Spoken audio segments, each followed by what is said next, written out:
Ah, l'alimentazione.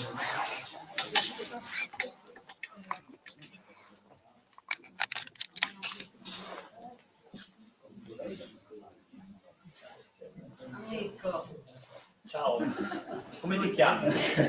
Posso darti la mano? Certo, Andrea. Andrea, vabbè. Così. Dopo facciamo una foto insieme, me lo prometti? Certo, col mio telefono. Col tuo e col mio? Perché sennò come faccio io a portare il vento? Una foto vicendevole. Eh sì, Più. ci vediamo dopo, Ciao bella. Ciao.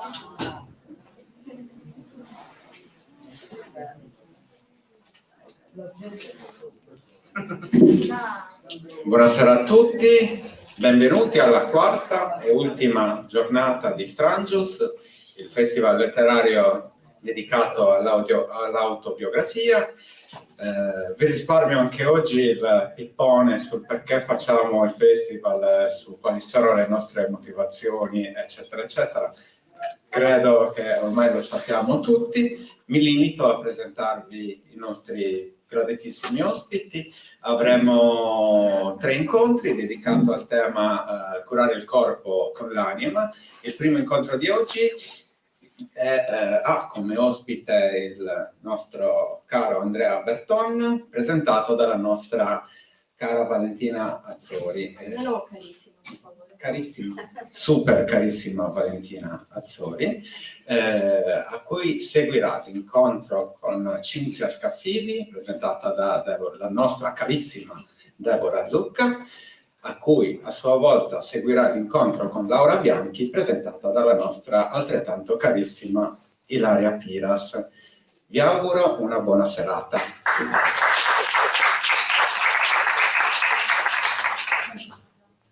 Ditemi se mi sentite, se sono bassa. Okay. Vicino al microfono. Lo avvicino? Ok. Allora, buonasera a tutti. Vi presento Andrea Berton col libro Introduzione all'Induismo. Non volevo mangiare cibo speziato e ora non ne posso fare a meno. Allora, Andrea è laureato in giurisprudenza, insegna materie storico-giuridiche in una scuola di ristorazione che mi diceva essere vediamo se riesco a dirlo perché era 30 minuti che cercavo di insegnarmi a dirlo, Valdobbiadene. Fatele un applauso perché se lo merita. È la patria del prosecco. Chi beve di voi il prosecco, ecco, sono le mie colline. Dopo ne parliamo. Io ho pensato per l'appunto, infatti poi lui mi ha dato il riscontro positivo, che il libro appunto nasca anche da questa sua passione per la ristorazione, tant'è che iniziando a leggerlo io pensavo fosse proprio un libro sulla cucina indiana, invece poi ho scoperto che è un libro che tratta molto di più. Ovviamente vi invito a leggerlo così saprete di cosa tratta, poi ora vi diamo qualche spunto. È un giornalista, oltre ad essere appunto un insegnante, è uno studioso delle culture, delle religioni di tutto il mondo, ma soprattutto orientali. Tant'è che si occupa, mi diceva, anche di manifestazioni quali il Festival dell'Oriente, che appunto è stato portato anche qui in Sardegna, ora non ricordo se l'abbiamo fatto a Cagliari, se qualcuno lo sa, non lo so, mi pare sia a Cagliari, e anche di convegni quali Interreligious, che però mi diceva essere accademico. Sì. Accademico. È in contatto anche con alcune comunità induiste del Veneto e del Friuli, e poi qua vi parlerà lui anche dell'Unione Induista Italiana, molto importante. Questo è il suo primo libro, speriamo ce ne siano tanti altri, che è stato diciamo edito nel febbraio del 2020. Ora io gli lascio subito la parola diciamo, chiedendogli un pochino di questi 47 ristoranti di cucina indiana in cui lui appunto è stato. Prego. Allora, intanto buonasera a tutti, grazie a chi mi ha invitato, non avrei mai immaginato di arrivare fino alla Sardegna per parlare di India, pensa a te. Ringrazio anche chi ha scelto una moderatrice così carina, quindi veramente un applauso anche al direttore per me, quindi è già un valore aggiunto per questa presentazione. E per quanto riguarda la cucina indiana è stato amore e odio per me, perché fino alla quinta superiore non avevo mai mangiato in un ristorante etnico. proprio perché la mia famiglia non amava queste culture particolari, no? Quindi sempre cibo veneto, cibo italiano, insomma al massimo si poteva andare al McDonald's, no? Per la mia famiglia, ma non oltre. Eravamo in quinta superiore, in classe, e una mia amica, una mia grande amica, mi dice: Andrea, stasera vorrei portarti con mia sorella in un ristorante indiano. In un ristorante indiano, ho detto io, no? Non sono mai andato neanche in un ristorante cinese. Infatti nel libro lui scrive proprio: ma perché devo andare al ristorante indiano con tutta la buona cucina che c'è in Italia, devo andare al ristorante indiano? Quindi un po', diceva lui, una sorta di pregiudizio che abbiamo a volte un po' tutti. No, perché provare qualcosa di diverso se abbiamo già così tanto in Appunto, Italia? era proprio questo, ma tutto nasceva ovviamente da una non conoscenza di questo mondo, di queste culture. Però per non fare una brutta figura vado. E questa prima esperienza in un ristorante indiano non è stata entusiasmante, come si può vedere anche dal primo capitolo del libro, perché non capisco tante cose.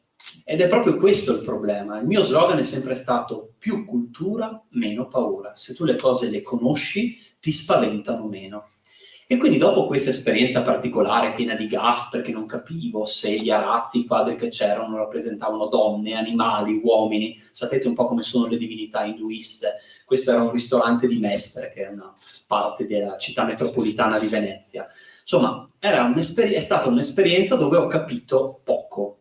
E cosa ho fatto? È un po' quello che faccio per tutte le altre cose della mia vita. Ho detto: devo cercare di approfondire questo mondo, questa cultura che mi apparteneva poco. E ho iniziato proprio ad approfondire studiando e comprando tanti libri sull'induismo, sulle religioni indiane, sulla cultura asiatica in generale. Ed è diventata una delle mie più grandi passioni, che poi si è sviluppata nel periodo universitario. Io non avevo la macchina, da Cervignano del Friuli, quindi dal Veneto mi sono spostato in Friuli Venezia Giulia, dovevo andare a Udine ogni giorno e prendevo i mezzi pubblici. E nei mezzi pubblici era il periodo, no, delle grandi ondate migratorie della Slovenia e della Croazia. Ho conosciuto il mondo: Pakistan, Afghanistan, India, Bangladesh. E io sono sempre stato comunque una persona curiosa, anche se poteva essere limitata da queste restrizioni di cui avevo parlato prima.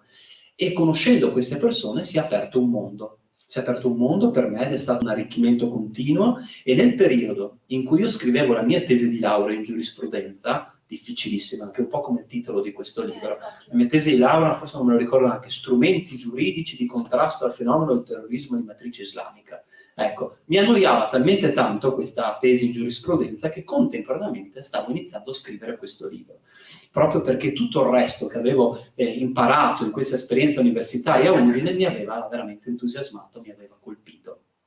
E quindi da lì è iniziata questa cosa. Poi ho iniziato proprio a conoscere le comunità indiane del nord-est, e questi induisti che non trovavano degli italiani, soprattutto dei veneti, interessati al loro mondo, che trovavano questo ragazzo che faceva tante domande, che andava a trovarli, anche loro si sono fatti coinvolgere dal mio entusiasmo e mi hanno iniziato a invitare alle loro feste. E io ricordo le prime feste induiste, alle 8 di sera si andava in questi grandi capannoni, per esempio nella provincia di Pordenone, nelle campagne, e si usciva alle 7 del mattino, cosa che non farei più perché sono invecchiato anch'io intanto nel frattempo.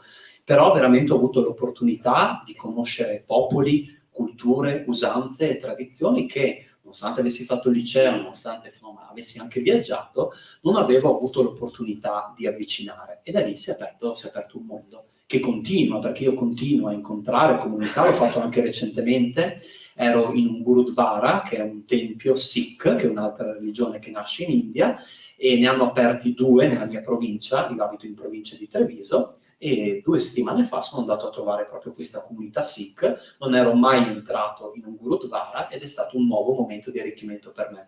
Poi, ma penso che volevi parlarne anche tu, no? Del mio viaggio in India. Sono riuscito poi a coronare nel 2019, proprio poco prima dell'arrivo della pandemia qui da noi in Europa. Io credo che mentre ero in India circolasse già il coronavirus. Sono riuscito ad andare in Andhra Pradesh, che è uno degli stati più poveri del mondo, siamo in India del Sud, e sono andato a fare un'esperienza un po' diversa dall'India di cui parlo nel libro. Io parlo della spiritualità dell'India, delle religioni dell'India. In Andhra Pradesh invece sono andato a fare il volontario, o meglio, come giornalista sono andato a documentare il lavoro dei volontari in un orfanotrofio. dove attualmente si trovano circa 400 bambini in questo posto sperduto, lontano dalle città, ed è stata un'esperienza veramente, veramente forte. Ai volontari gli ho detto: io non so se tornerò in India, quindi fatemi vedere tutto quello che si può vedere. Sono entrato nelle baraccopoli, mi ricordo uno dei posti che più mi ha colpito è stato un centro di disabili gravi in mezzo alla campagna indiana, quindi già visitarlo in Sardegna, in Veneto, in Italia è un'esperienza forte. Pensate in un posto sperduto come l'Andhra Pradesh, è povero, perché io sono appassionato anche di iconografia, di arte, di artigianato indiano. Ho detto: vado con 2 valigie, una piena e una vuota, perché la riempirò di artigianato ecco, in Andhra Pradesh neanche quello ho trovato, neanche gli elefanti ho trovato tanta miseria e tanta povertà. E ricordo sempre questa cosa quando faccio serate di questo tipo: questi bambini che ho conosciuto, che si aggrappavano alle mie gambe, stavano per ore attaccati a me per sentire il calore di un papà o di una mamma che loro non avevano mai conosciuto nella loro vita. Quando io sono andato via da questo piccolo paese, si chiamava Buddha-Radam, non li ho salutati, perché lo shock sarebbe stato troppo grande per loro, l'ennesimo abbandono. E pensare che adesso i volontari di questa associazione, quindi anch'io sono entrato ovviamente a far parte di questa associazione, da 2 anni che non possiamo andare a trovare questi bambini per colpa della pandemia. Io immagino che loro adesso pensino di essere stati abbandonati per sempre, ed è una cosa terribile. Ma pensate anche a tutte quelle persone che nel sud-est asiatico, in Africa, in altri paesi, lavoravano grazie ai turisti che arrivavano dall'Occidente. Io ricordo sempre il venditore di calamite di Mumbai che ho conosciuto. Mi ha aspettato 40 minuti fuori da un ristorante con la speranza che io comprassi queste calamite. Adesso che non ci sono più turisti in Asia, che non ci sono più turisti in Egitto, comunque ce ne sono meno rispetto al passato, quelle persone che già vivevano una condizione difficile, adesso vivono un inferno. Allora, questo è molto importante, scusate, questa è una parentesi mia, è molto importante perché io credo che noi facciamo questo tipo di festival anche per questo motivo, quindi per parlare non solo di situazioni agiate che sono quelle che viviamo noi, ma proprio di situazioni disagiate come queste. Infatti Strangius ha proprio quel significato, il diverso, no? A volte è lo straniero che non sempre vive condizioni semplici, quindi ti ringrazio, penso ti ringrazino tutti anche per questa tua esperienza che hai portato qui con noi. Ma adesso torniamo un po' più. Torniamo al libro. Volevo far vedere un'immagine. Okay.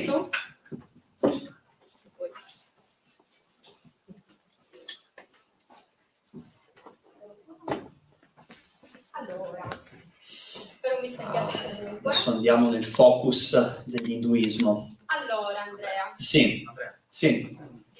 Ok. Mi risiederò subito, tanto c'è Enrica che me lo tiene, però mi ha portato questo telo, questa immagine, indiano, sì. Non mi ha detto niente, No. ha detto che me lo avrebbe detto insieme a voi, insomma, quindi ora... Purtroppo devo far sacrificare questa bravissima Sì, ragazza, stare per la così. quale vi chiedo un applauso.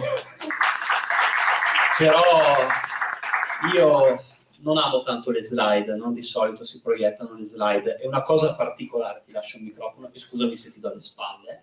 A me piace portare questi teli, ne ho tantissimi, però la Ryanair non mi permetteva di portare tanto materiale qui in Sardegna dal Veneto, quindi vi ho portato solo questo. Diciamo 2 cose dell'induismo, ci sarebbe tantissimo da dire. Sapete quante Partiamo dalla Trimurti? Sì, sapete quante divinità induiste ci sono circa? 33 milioni, si dice. Non è che sono 33 milioni. Ogni divinità ha centinaia di manifestazioni diverse. Però adesso vi dico una cosa che in tanti libri di religione sui quali noi studiamo non viene detta. L'induismo non è un politeismo, anche se ci sono tutte queste divinità. È un monoteismo. Il Dio è unico, ma si manifesta in tante entità diverse. E quindi alcuni dicono, appunto, monoteismo polimorfo. Tra tutte queste manifestazioni dell'unico Dio, che in sanscrito si chiama Brahman, ce ne sono di più auliche, possiamo dire così, che sono i Deva, quelli che noi chiamiamo divinità induiste. E all'interno del pantheon, chiamiamolo così, delle divinità induiste, ci sono 3 divinità che sono più importanti delle altre. Ed è la Trimurti, composta da Brahma, che vedete che non è Brahman, che è l'unico Dio, Brahma, che è qui alla mia sinistra, in mezzo vedete quello grande Vishnu, e poi in là, verso destra, Shiva. Allora, qual è la funzione di queste 3 divinità? Brahma è il creatore, forse delle 3, nonostante sia il creatore, quello che dà la vita, quello che genera, è il meno importante. Vishnu, ed è il meno venerato adesso, dicono che ci sia solo un grande tempio in India attualmente dove viene venerato Infatti Brahma. leggevo nel tuo libro Sì. e mi ha lasciato... Sì, però è protagonista di quasi tutti i miti induisti, nonostante adesso non venga tanto venerato. Vishnu, che è quello al centro di questo telo, è una divinità importantissima, poco conosciuta in Occidente, a differenza di Shiva. Magari chi di voi fa yoga, nei centri yoga si vede spesso l'immagine di Ganesha, il dio elefante, o di Shiva, che è anche poi maestro dello yoga. Vishnu, che è quello in centro, è il conservatore, secondo l'induismo, colui che conserva il Dharma, che è l'ordine dell'universo. E tutte le volte in cui nella storia dell'uomo il Dharma è stato messo in discussione da guerre, calamità naturali, pestilenze, Vishnu dall'alto si manifesta, in sanscrito si dice avatara, per ripristinare questo ordine così importante. E poi andiamo a Shiva, quello che vedete di là con il tridente, è il distruttore. Uno potrebbe dire, ma allora è negativo Shiva. No, io faccio sempre questo esempio soprattutto nelle scuole.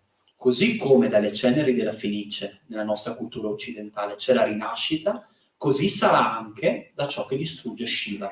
Quindi Shiva ti permette poi di far rinascere a vita migliore ciò che è stato distrutto prima per un motivo particolare, perché probabilmente non stava adempiendo a quello che era il Dharma prescritto per quella singola cosa.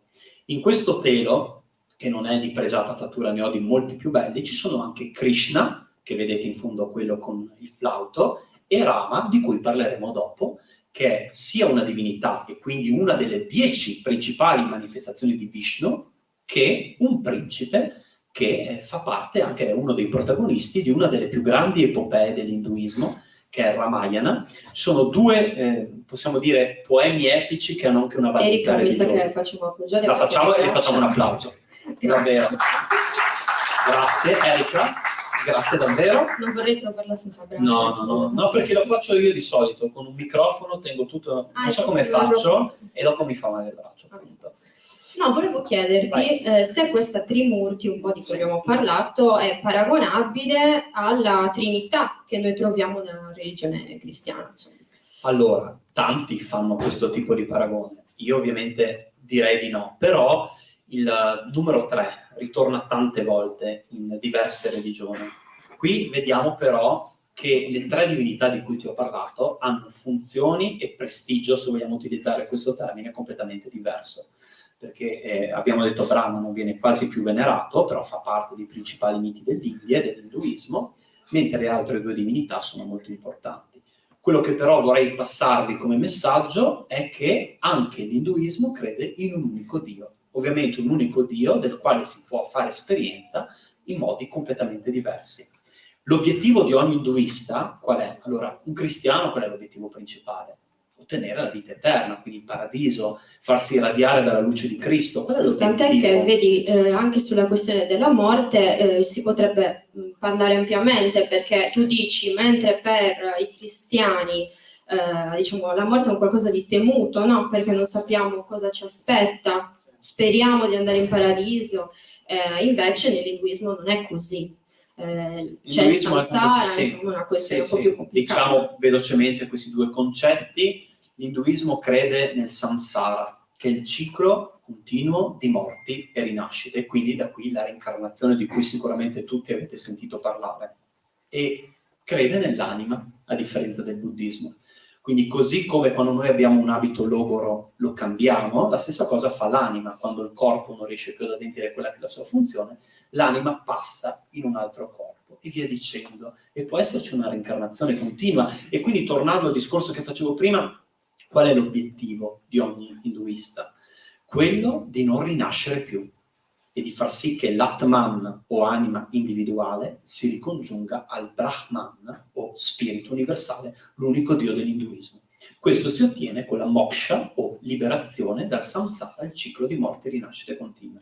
Sono concetti un po' difficili, sì, sicuramente perché non fanno parte della nostra cultura, però la cosa che a me ha spinto anche a scrivere questo libro è che non sono conosciuti. E ci sono stati tantissimi pregiudizi in Occidente rispetto alle religioni indiane, rispetto alle religioni orientali, proprio perché si partiva da paradigmi che erano completamente diversi dai nostri e che non riuscivamo ad avvicinare correttamente.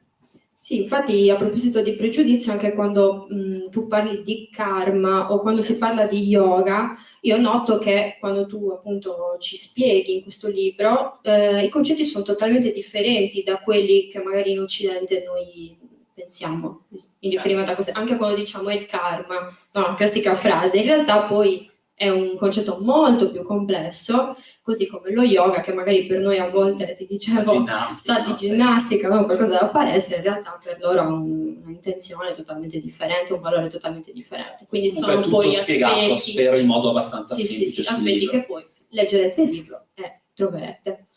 Ma quello che ti volevo chiedere io, tra tutte queste divinità, e poi ti chiedo anche di introdurre il discorso delle divinità femminili, perché così qual è quella a cui tu ti sei avvicinato maggiormente? Allora, possiamo dire con un linguaggio volgare quella che mi sta più simpatica? Sì, quella che ti sta simpatica. Sicuramente Ganesha, il dio dalla testa d'elefante che tanti di voi hanno conosciuto. Allora vi racconto una delle tante gaffe che ho fatto quando mi sono avvicinato a questa religione, sempre a livello di studio, io non sono induista, non mi sono convertito all'induismo.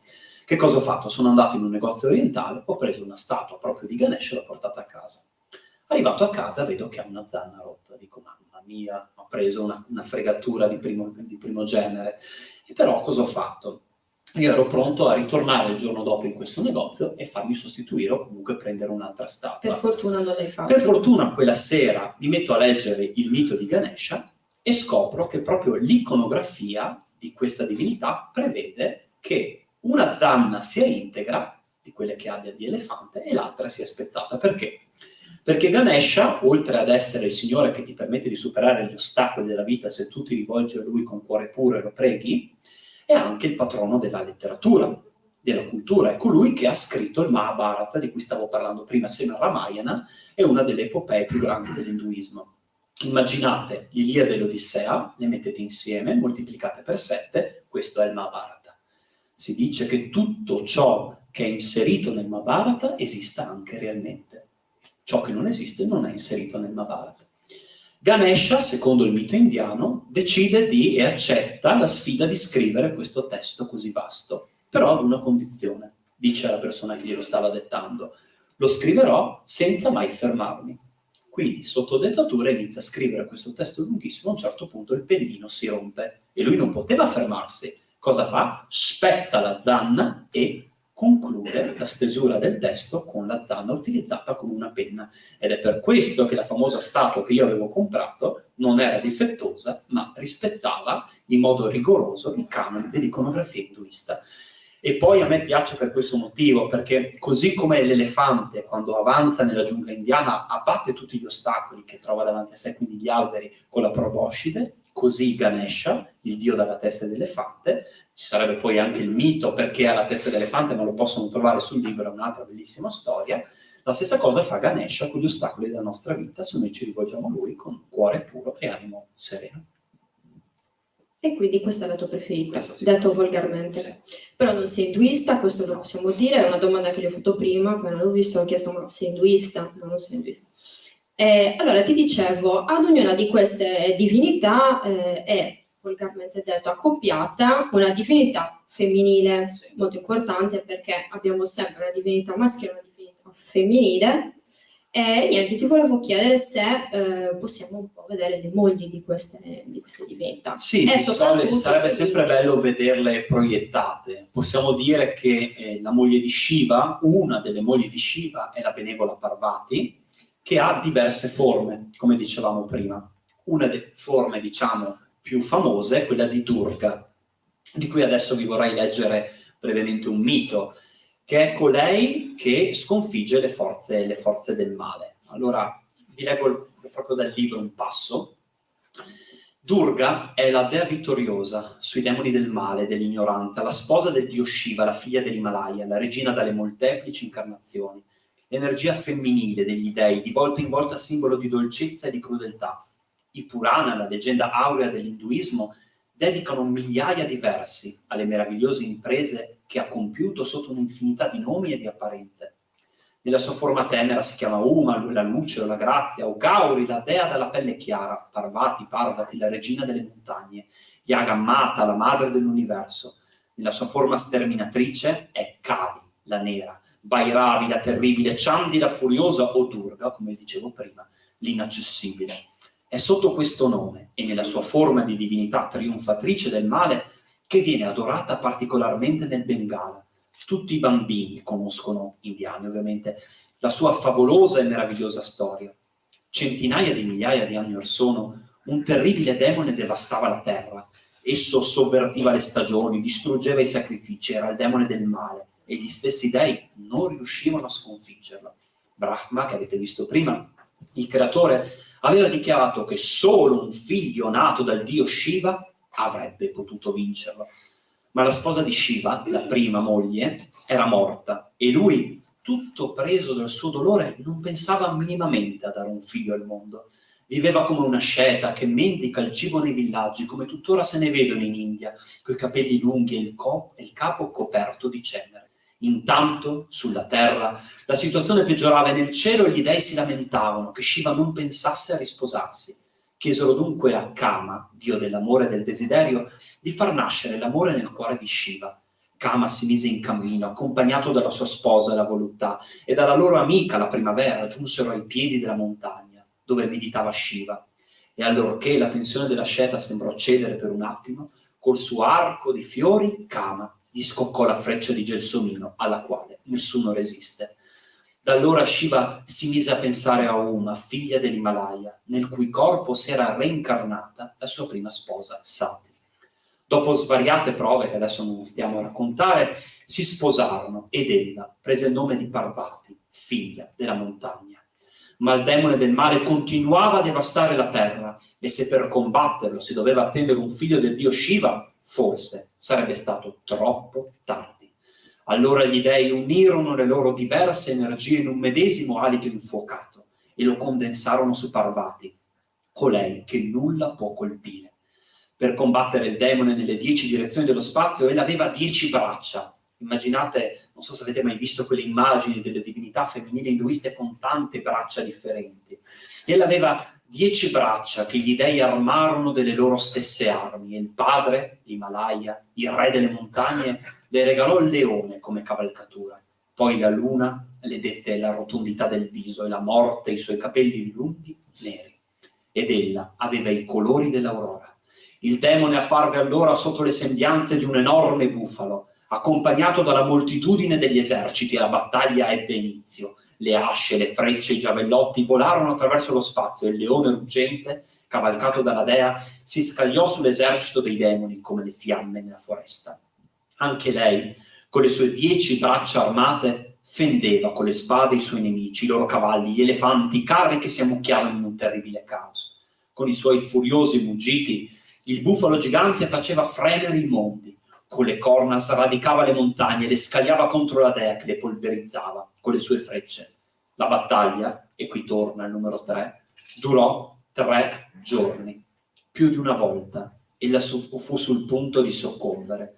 Solo per un attimo. Era la sera del 3° giorno, dette tregua alla sua collera, per portarsi dolcemente alle labbra una coppa del nettare degli dei, e i suoi occhi si misero a fiammeggiare. Allora con un terribile colpo affondò il suo tridente nel petto del mostro, ferito a morte, e questi tentò di abbandonare il proprio corpo e sputò dalle fauci un nuovo mostro che brandiva una scimitarra.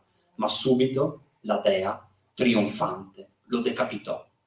In quel preciso momento divenne tutta nera e fu chiamata Kali, la nera, nera come il tempo che divora tutto.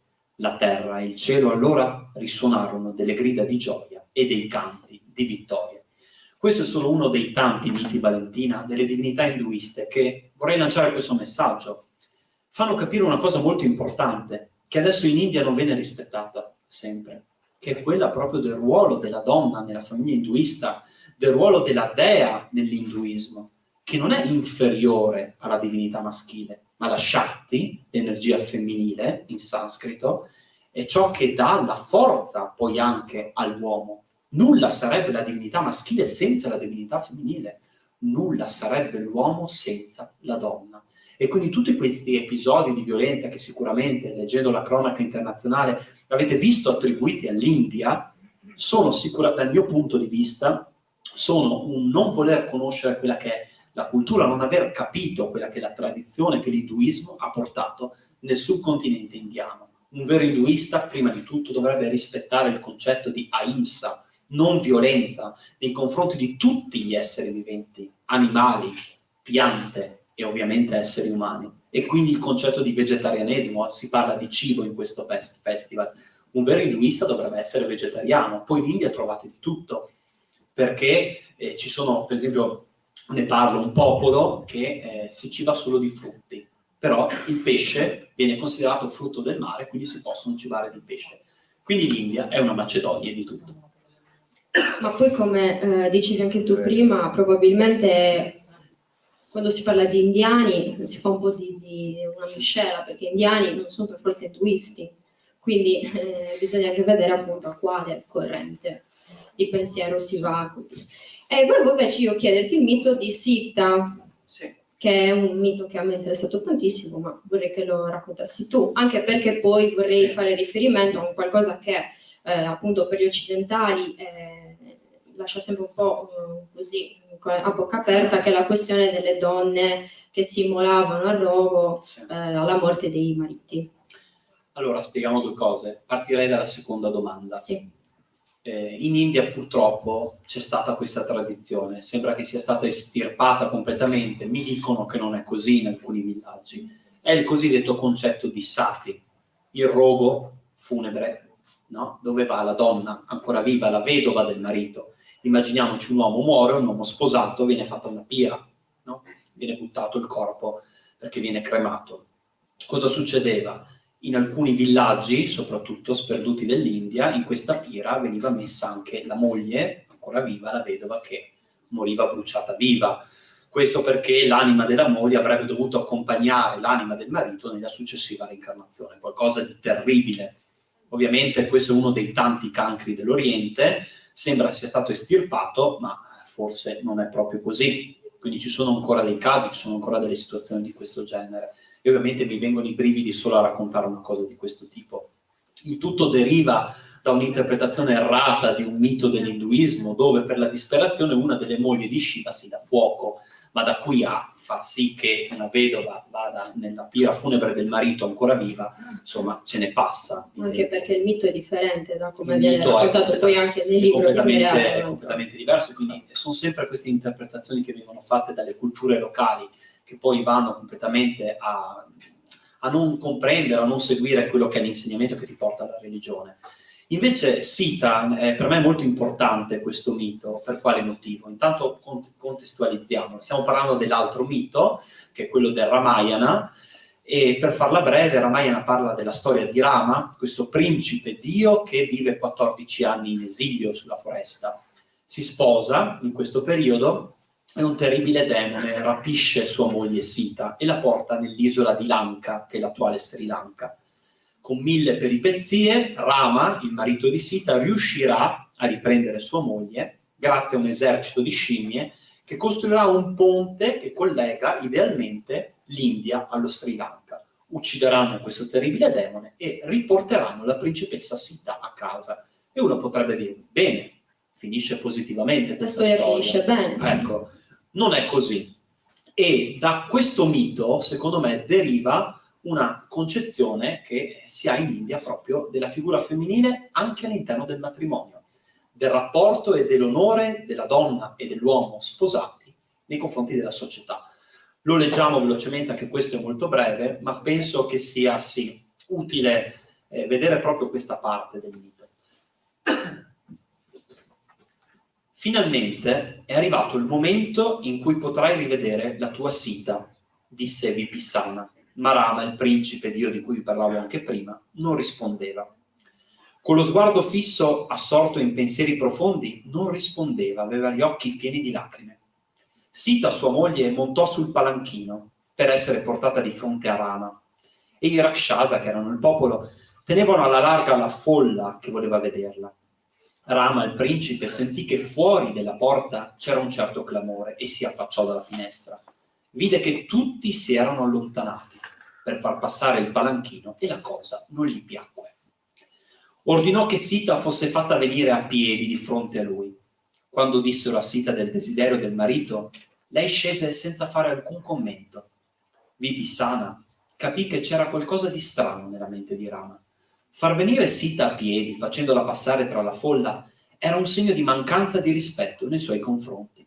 Sita entrò nella grande sala che era stata del demone Ravana, che era questo demone, no? Che aveva portato Sita nell'isola di Lanka. Quando vide Rama, Sita non poté dire nulla. Poteva solo guardare quel viso così bello, tanto simile alla luna.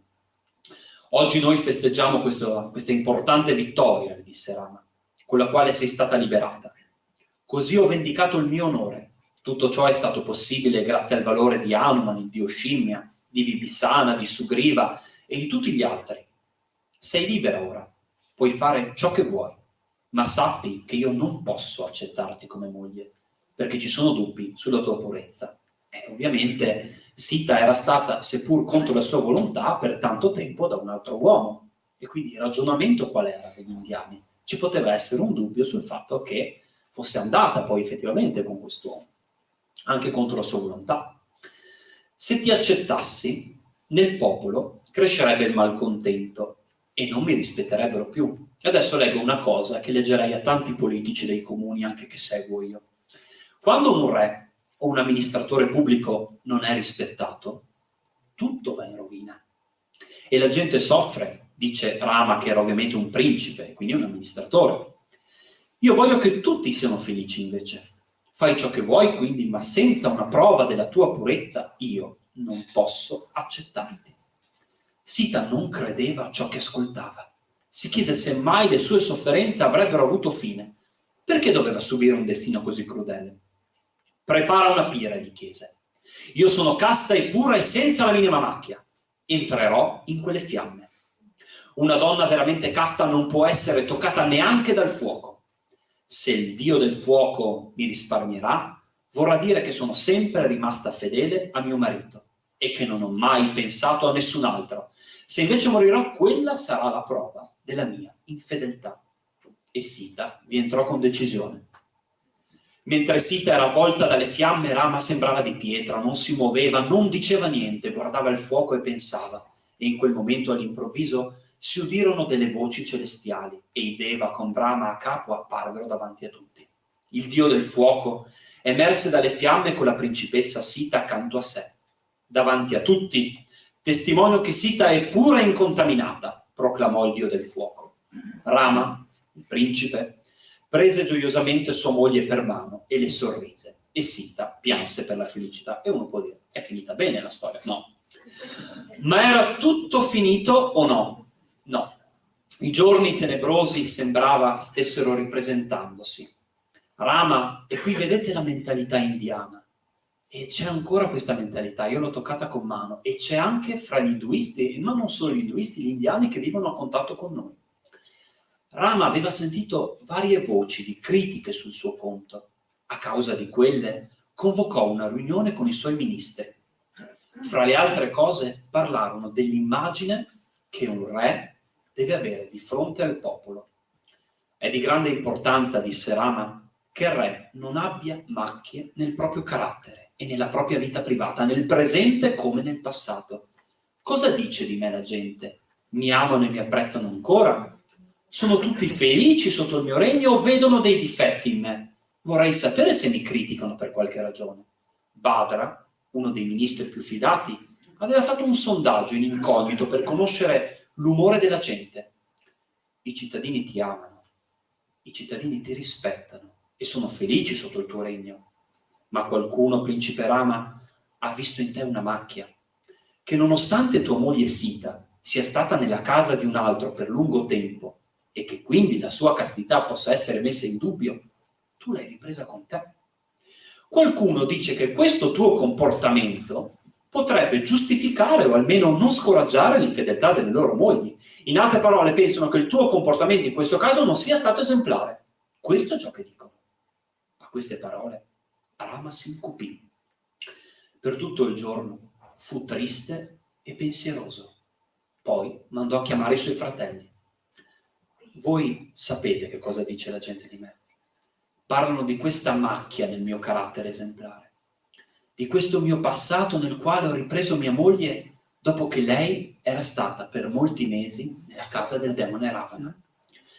Io sono re e devo essere di esempio per tutti, al di sopra di ogni sospetto e di ogni critica.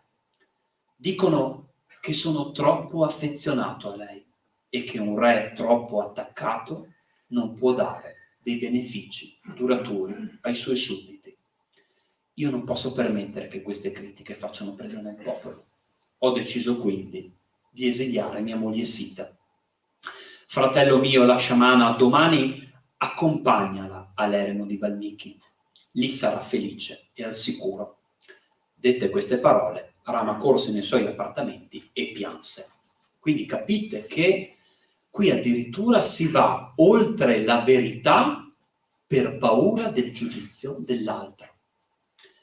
Qua parliamo di un testo di tanti secoli fa, un testo che ha una rilevanza filosofica e una rilevanza religiosa, perché stiamo parlando comunque di individui che vengono anche venerati nell'induismo. Rama viene venerato, ci sono dei templi in India di Rama.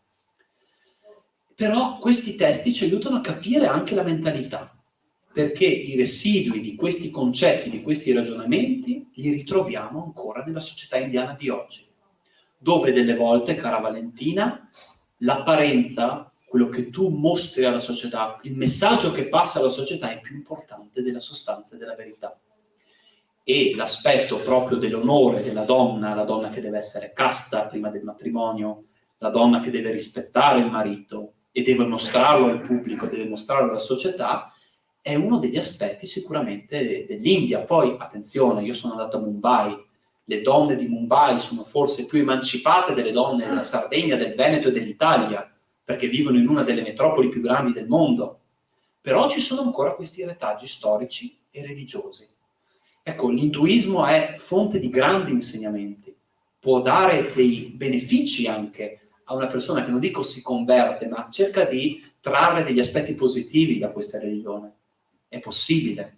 Io l'ho fatto con un concetto, e questo vorrei lasciarlo come messaggio di questo mio incontro oggi, per il quale veramente ringrazio la Sardegna, ringrazio Giuseppe, il vostro direttore, Valentina, e tutto questo festival, il concetto di impermanenza, che viene ripreso anche dal buddismo. Che cosa vuol dire?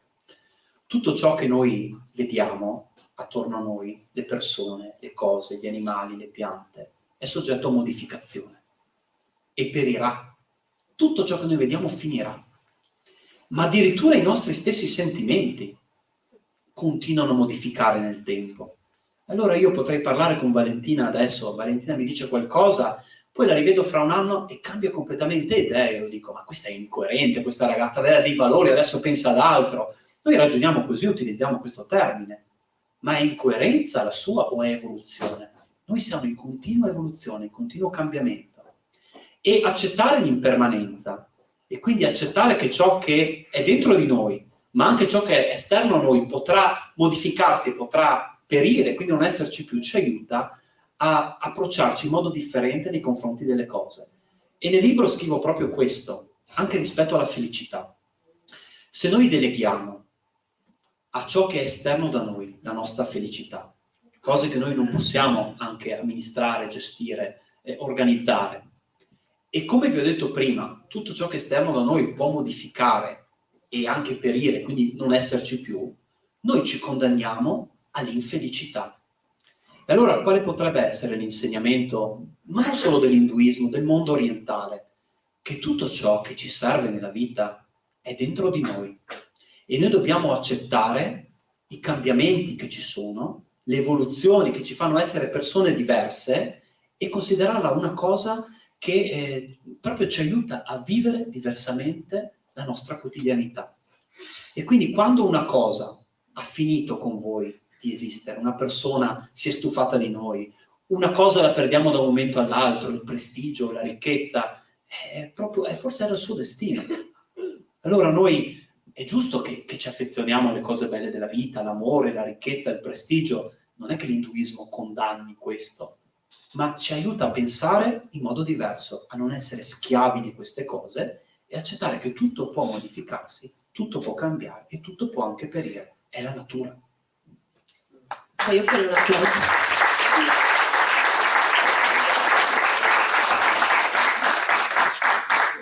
in riferimento a questo, anche per concludere, Sì.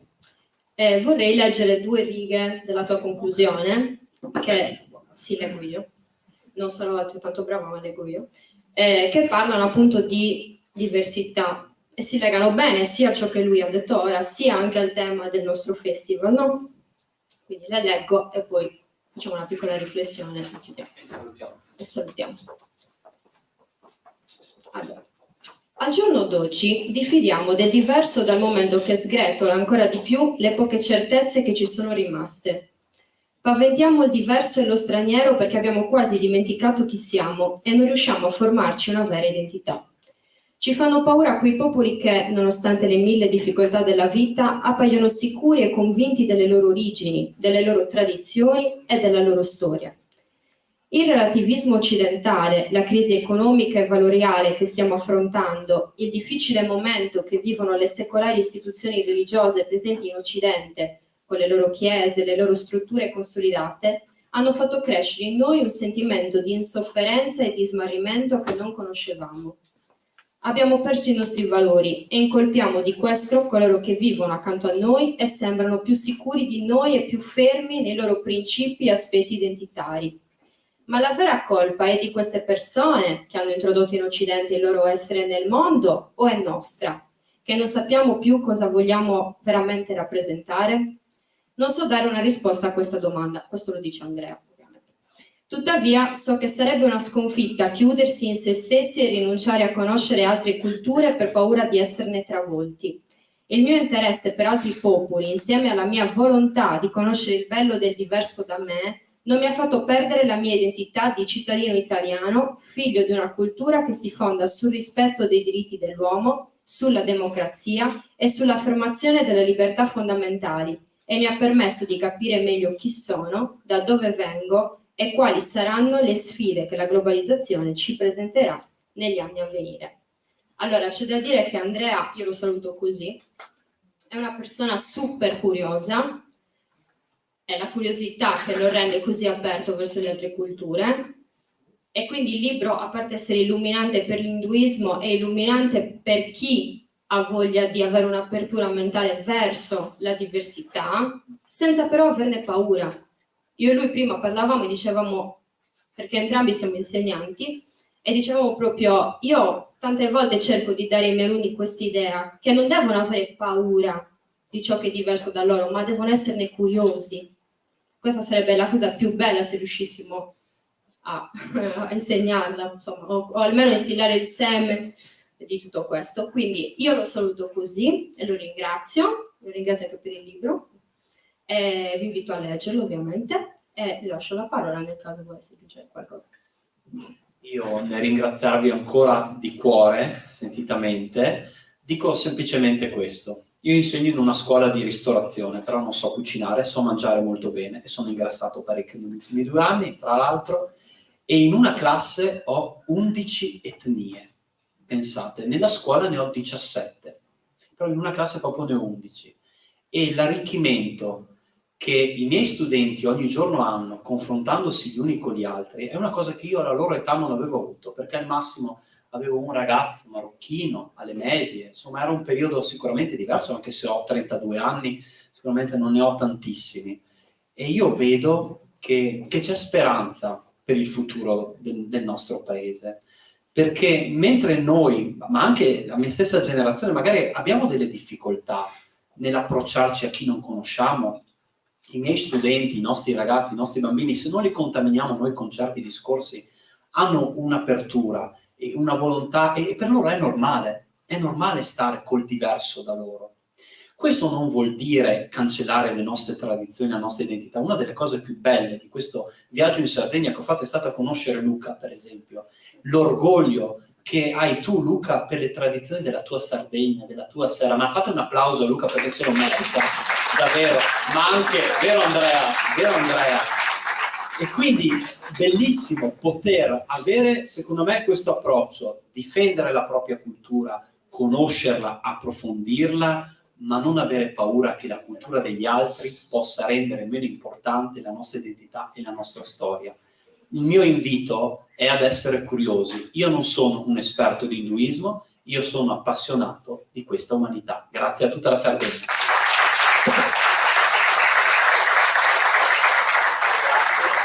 E grazie a Valentino, ovviamente. Grazie a te. Grazie a te.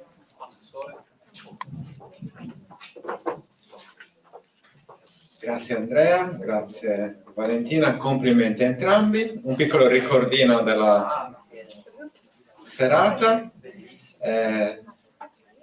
Chi vi ha consegnato questo ricordino appartiene a un'associazione molto importante per la nostra comunità, si chiama Associazione Tradizioni Popolari Serramanna, fanno un lavoro preziosissimo di recupero delle nostre tradizioni e lavorano sia nel campo relativo al vestiario, sia nel campo riguardante le fotografie, ma quindi tutto quello che concerne i nostri ricordi, le nostre tradizioni. Quindi non a caso il mitico Luca, che è qui in innumerevoli vesti, fonico, accompagnatore, allestitore, autista, eccetera, eccetera, appartiene a proprio questa associazione. Quindi allargherei l'applauso che è stato fatto a Luca anche a tutta l'associazione Tradizioni Popolari. Tra l'altro fanno parte dello staff di Strangius dal primo giorno, quindi tutto il gruppo organizzatore di Strangius deve tantissimo a questa associazione che ha dato tanta qualità alla manifestazione. Chiudiamo qui il primo incontro della giornata, ci sarà un piccolo intermezzo musicale chiaramente a cura di Luca, che è anche DJ, lo sfruttiamo proprio, e poi ci vedremo per il secondo incontro. Grazie. Grazie.